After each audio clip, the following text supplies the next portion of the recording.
We started out with making a few sketches of a cheetah, very quickly, of a saxophone, silhouette of a saxophone, and of a Sade. I think some people actually Googled her afterwards.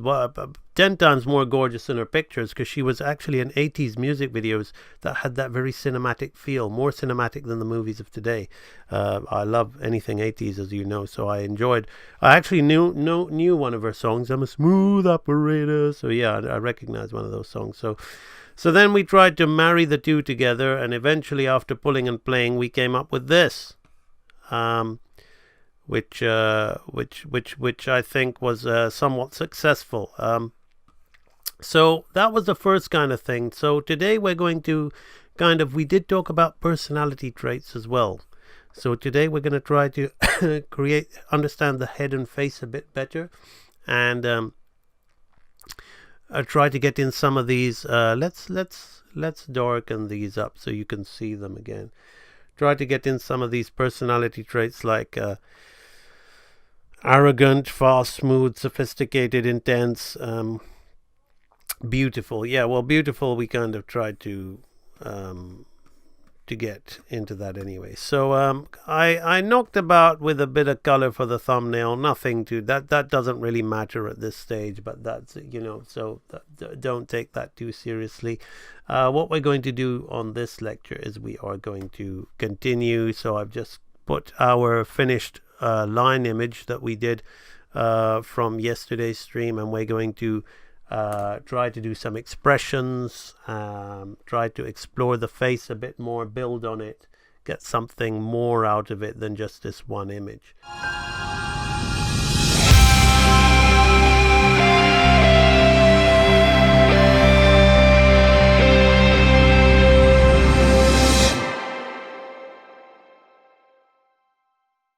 Now I'm going to try and take that and push that forward. So very quickly, my analysis of it would be that the head, if I was gonna already start exploring and animating with this character, my analysis is the head would be pretty much something like this, where we got the two eye widths apart in there like that, the eyebrow lines, possibly the nose would probably be the nose would sit here, yeah, in line with that. So maybe this would have to come a little lower.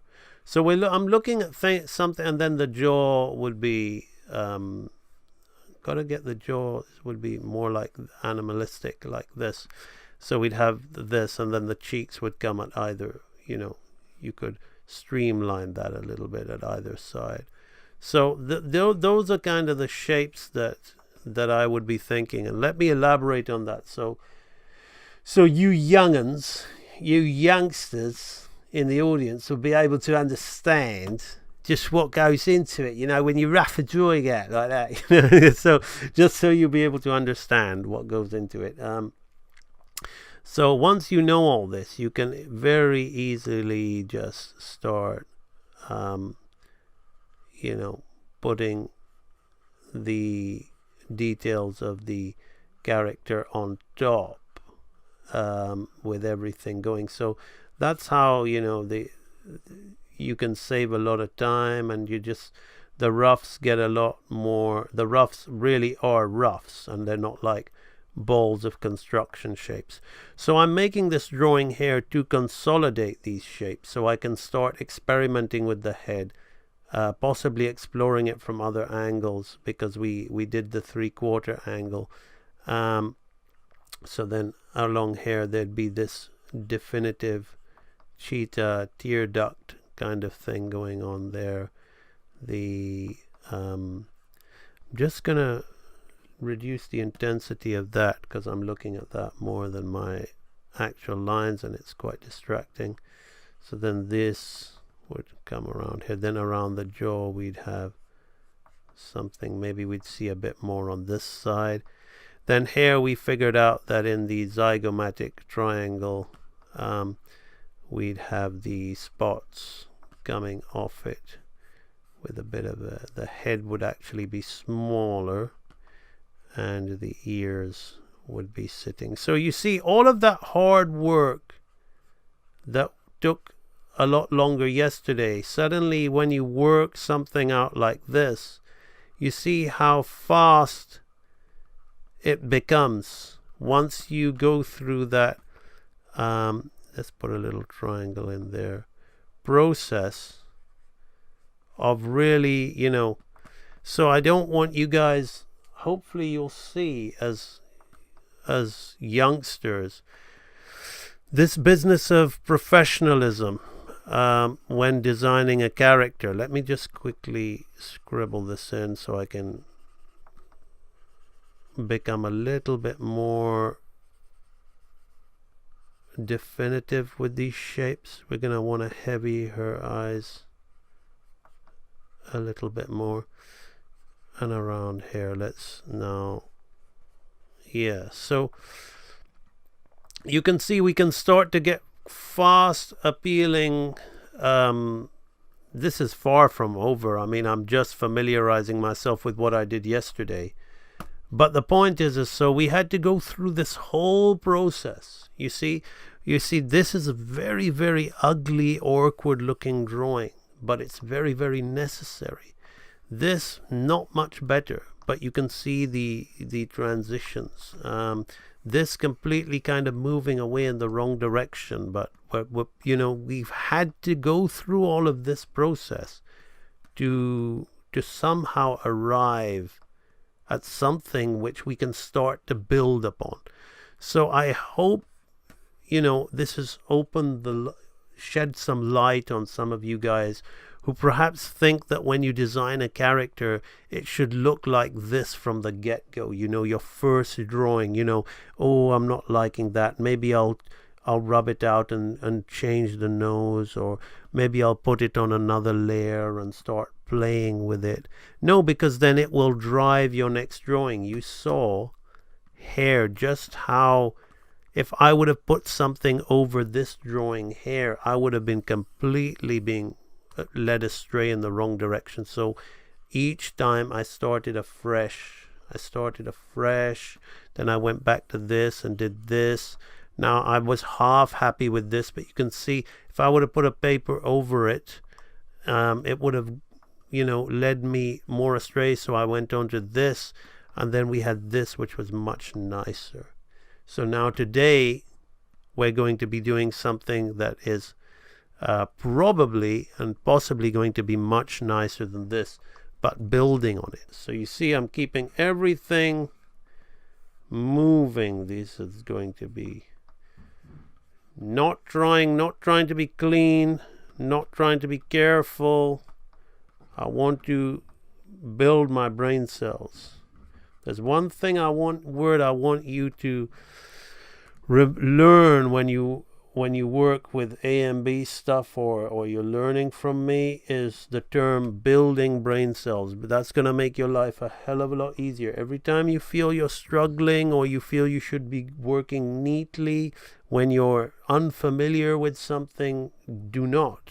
Just think to yourself, I need to build some brain cells.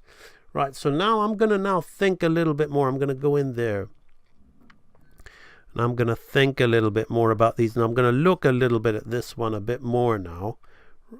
So I'm going to just go in there and think about the eye shapes.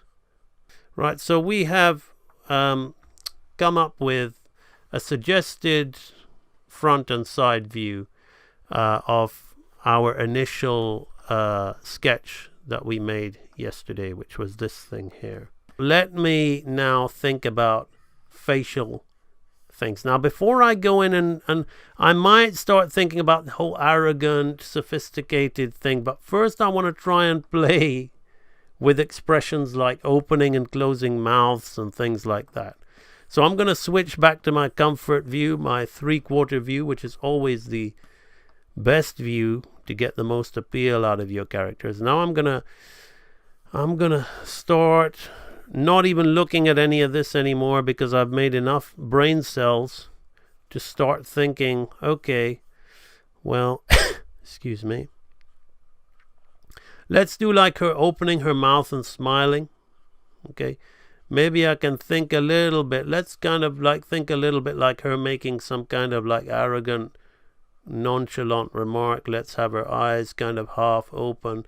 So I'm thinking a little bit about that, but the main point of this drawing is, like, you see, I might be too early because I might be like getting the eyes a little off model because I haven't defined a model and they're gonna lose appeal. And like my main thing is I want to get a nice expression out of this character. So I'm gonna have her kind of like, I'm gonna just do something like that, kind of open her mouth.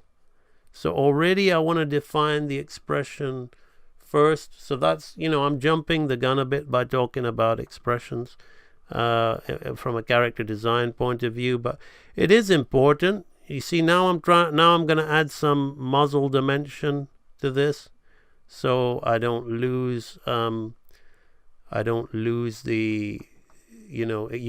one mistake that happens a lot, and it happens with a lot of even the talented people in my group, like Mr. Stafford Gale and all that, is the flatness. Okay, so if you are doing these kind of characters, or even if you're doing humans, you want to think of the mouth will go a little bit along the side of the face. You see the jaw goes kind of underneath the cheekbones and comes out like that. So you want to think about things like that always when you're doing your drawing. But yeah, you see, my experience is making it so that I can just get the essence of the facial expression in this without worrying about all these construction lines. It might be different for you, but don't worry, it's a phase. You've got to build brain cells. So I'm going to put the nose in here like this. Okay. Now I'm going to have the ears. Okay, I'm just going to kind of keep the ears, maybe have this ear a little bit forward, this ear a little bit up, I'm not going to do the generic Pixar thing of raising an eyebrow. Okay, it would instantly and automatically give some kind of more appeal to the drawing, but only to the inexperienced. It's very, very, it's become quite, quite laughable at times at just how unoriginal that expression is. But it's a fallback expression. We all know it works. Okay. So we're going to do something with the neck there like that. Right, so I've kind of already seen that I'm kind of happy with that. I need to watch the eye from being a little too flat. She has got this wide front face, which is quite flat. So it is going to be a side effect of the character. So I've got to think more about this portion of the eye to think about getting more depth in her face, like this. Now I'm gonna loosely think about the markings. Okay,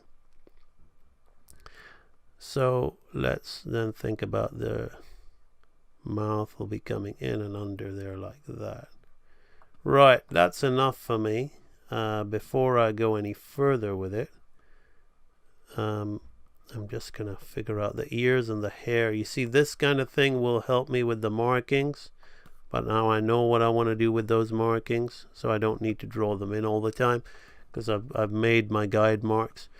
Right, let's just jump in. Let's jump in and just start drawing on top of this baby in black so we don't spend too much time.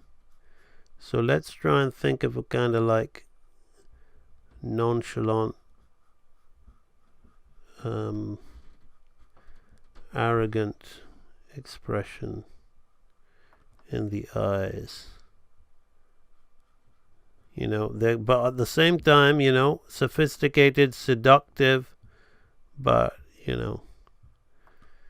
somebody who's quite supercilious, who thinks that she knows better. I'm trying to get that in the eyes. So everything I've just told you there is what I've tried to what I've been telling myself as I've been making this expression.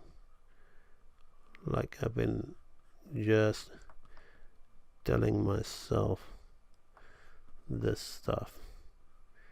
Okay, so I'm going to up those markings. Yeah, they're kind of wide. I might put a little bit of a wrinkle in there to even put a little bit more of that kind of effect in there. Let's curl that nose. Let's think more rounded shapes.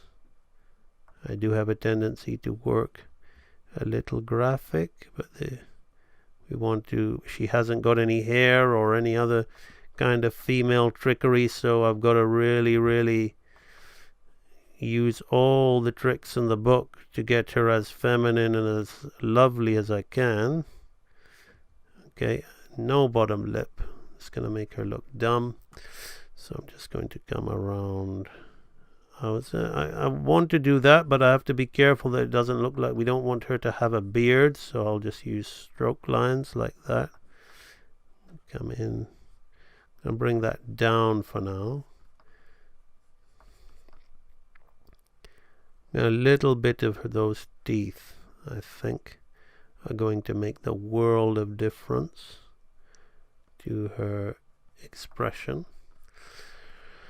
Right, so then of course I almost forgot, so I'm going to have to refer to this. So this goes straight here, but then we're going to use this to create some nice cheek definitions, and I'm going to go under there a little bit, so it's going to create a nice kind of cheek line on her like that.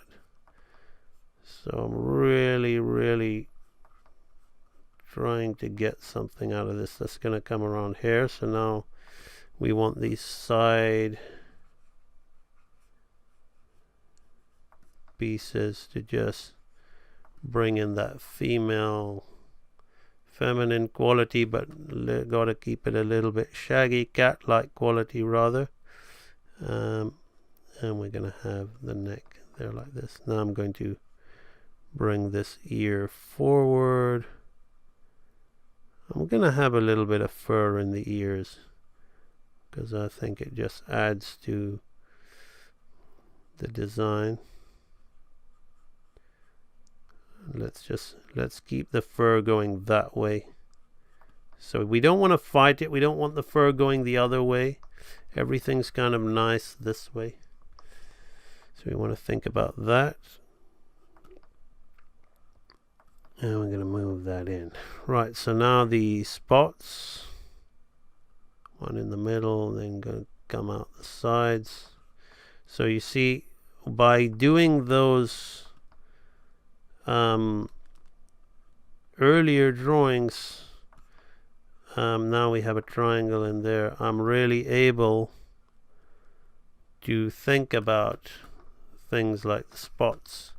Let's see what we got. Okay, so that's my first kind of little play at sort of like smiling expression. So you can see just how we've pulled in this character. Now the top of the eyelids are going to be the color of this. This is all going to be this color. So we pulled in this character, and now we've created a number of heads to have had enough of a play with it. And I think what we're going to be doing next is we are going to be having a little play with the body to do some posing. Looking at that one spot on that leg is a little bit large, so I'm just going to take that down just a little bit, the tensor fasciae latae. So there we have, you see, now you can see the design a bit more now that I've heavied the line and added a bit of shading to it, color to it. So hopefully you can get into that a bit more. So before we just have a little chat and then call it, let's have a look at what we did. Okay, so today we basically taken our design that we worked out from yesterday. We defined all these things. We then decided to look at Sade, I believe that's how it's pronounced, and cheetah, and combine the two. We looked at a saxophone because she's supposed to play a saxophone, and I tried to combine a cheetah silhouette with a saxophone as a human. Then I looked at her face and tried to combine it with a cheetah's face. We had this really awkward looking drawing hair, which we started trying to pull into place. We were then heading too much in the human direction, but this is very necessary because hopefully you can see all of these elements. They start to show up when we start looking at our more finalized thing. Then we had this thing here, which was getting somewhere, but not quite. Then we get a little bit of an idea for the costume. Then eventually I used some conventional animation construction techniques and applied them to my imagination and building of brain cells of the shapes that I would want to use to come up with this thing here. And then eventually I drew on top of it and we produced this. I just colored it for the sake of the thumbnail, and the color doesn't matter. It was just something other than grayscale to give it a feel. That's the kind of character that we're looking at. So now what we did here in today's lecture, we then thought, well, okay, we've got something to work with. So why don't we try to imagine this character's face from the side and the front before we start thinking about seeing what we can do with the expressions of the character. So again, it's really early to be playing with personality, but I tried to just throw it in there. Normally, you would just have them making vowel mouth shapes or opening and closing their eyes, generic happy and sad expressions. But I kind of bypassed that and tried to just go in there and throw in different aspects of her character, like arrogant, confident, sophisticated. So even if she's angry, or even if she's happy or sad, trying to convey those kind of things into the character. So we came up with those. And then I decided to then say, okay, well, we've now had a little play with the head. So let's see what we can do with this character's body.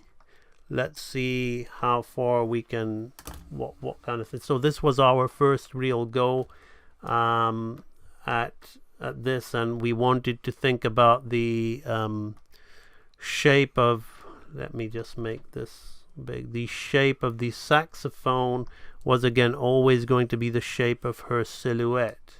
So again, always I'm trying to think about how to put that in there. So whether it's this one here, and then whether it's her tail here, and then how does the saxophone marry up with the tail. So the whole point of this is, if you look at the shape language, you can start really exploring those ideas and injecting them into your character. So hopefully you've learned a lot from that stream. I really had fun. I had a lot of fun doing this today. So A&B is the greatest archive anyone could ever ask for. Of all the books I've read, of all the other online tutorials I've seen, this was the missing key. Every video is packed with this information that I would never be able to get anywhere else. So I would say this is the greatest resource for learning animation. For me, A&B Animation Library is hands down the best animation learning resource that I've seen. I've tried all the tutorials, I've gotten all the books. I've never been able to really grow until I found A&B. And it's incredible. I've only just begun it, but I definitely am getting more from that than I did from my 1.5 years of college. I've noticed definitely that my animation has improved a lot, and it's more alive than ever. And what I also like about this animation training is that you also gain real confidence. Real Animator Training Library is unequivocally the best resource for animation, 2D animation, traditional hand-drawn animation that I've seen. So I wholeheartedly recommend the A&B Real Animator Training Library to anybody who wants actual knowledge and actual applicable concepts to create their own animation and to move forward in the field of animation and to set your work above those that are just kind of teaching themselves and not learning these tried and true classic concepts. A&B is motivated by his students' successes and improvements. He's a great teacher, a great animator with over 20 years experience in the industry, so you can't really get much better than that. I strongly recommend him to anybody. I'm thinking on how to put in words what I feel about it. I love that. It approached me from my dream of becoming an animator.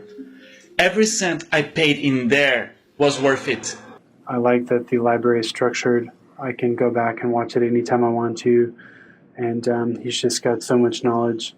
And I just highly recommend it to anyone who's out there looking to learn traditional 2D animation.